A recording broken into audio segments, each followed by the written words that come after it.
ఈరోజు కూరేష మిశ్రులు ఊర్ధ్వపుండ్రం ఎలా ధరించాలో వివరిస్తున్నారు.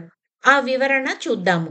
స్నానం తర్వాత గురు పరంపరానుసంధానం చేశాక కూర్చొని పుండ్రధారణ చేయాలి అంటూ ప్రారంభించింది. ఎలాగా అని గోష్ఠిలోని వారు అడగగా కూరేషులు ఇలా వివరిస్తున్నారు. బొట్టు ధరించేటప్పుడు ముందుగా పాదాన్ని పెట్టుకోవాలి. ఎలా స్వామి అని గోష్ఠిలోని వారు అడగగా, ముక్కు ఏర్పడే ఎముక అంచును నాసికా మూలం అంటారు.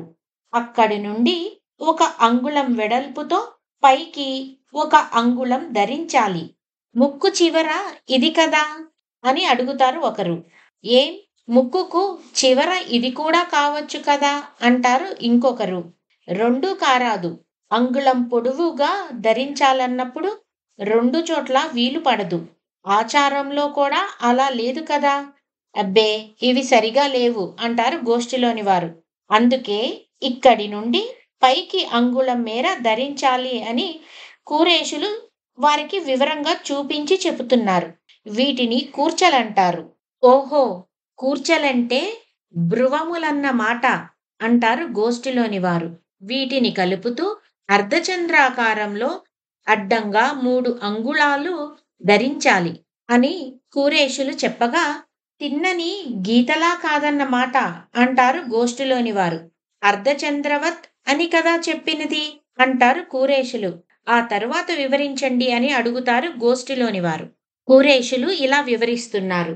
అంగుళం వెడల్పు ఉండేట్టు 4 అంగుళాల పొడవు గల నిలువు రేఖలు ధరించాలి.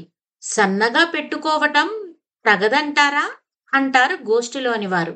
అంగుళం వెడల్పుగా అనే చెప్పింది అంటారు కూరేషులు. ఎంత ఎత్తు వరకు ఉండాలో అని వారు ప్రశ్నించగా, తలపై జుత్తు వరకు ధరించాలి అని వివరిస్తారు కూరేషులు. అంతేకాక ఋషి ఎంత బాగా చెప్పారో చూడండి. శ్రీహరి శ్రీచరణాలలా తెల్లని మృత్తికను అందమైన ఆకృతితో ధరించాలి అని. మరి మధ్యలో బొట్టు ఎలా ఉండాలో దానికి నియమం ఉందా? లేకేమి? శ్రీచూర్ణం అంటే ఎర్రని రంగులో పసుపుతో తయారైన పొడి. దానిని కలిపి ధరించాలి అని చెప్తారు కూరేషులు. అయితే ఇతర రంగులతో తగదన్నట్టే కదా అని అడుగుతారు గోష్ఠిలోని వారు. అవును, తగదనే గుర్తించాలి. దానికి కూడా ఆకారం ఇలా ఉండాలని నియమం ఉందా అని అడగగా, దాని వివరణ ఏమిస్తారో రేపు చూద్దాం.